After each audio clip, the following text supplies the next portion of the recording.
يا أولادي، عايزة أقول لكم حاجة مهمة قوي. الكذب مش حاجة بسيطة ولا هزار. الكذب أولاً وقبل أي حاجة حرام. ربنا سبحانه وتعالى قال في القرآن: لعنة الله على الكاذبين.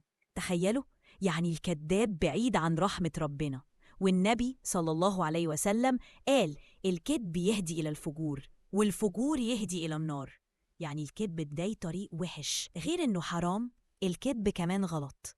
ليه غلط؟ علشان الناس لما تعرف إنك بتكذب مش هتثق فيك تاني. كل مرة تكذب حتى لو الناس ما خدتش بالها بتخسر احترامك. اللي بيكذب دايما بيعيش خايف ومتوتر. ولازم تعرفوا كمان إن الكذب عيب. الناس اللي عندها أدب وأخلاق ما تكذبش. اللي بيت محترم لازم يتعلم يقول الحقيقة حتى لو غلط. أنا عارفة إن ساعات الواحد بيخاف أو بيكسف أو بيحاول يهرب من العقاب، بس الصدق دايما بيخليك مرتاح، وربنا بيحبك عشانه، وأنا كمان.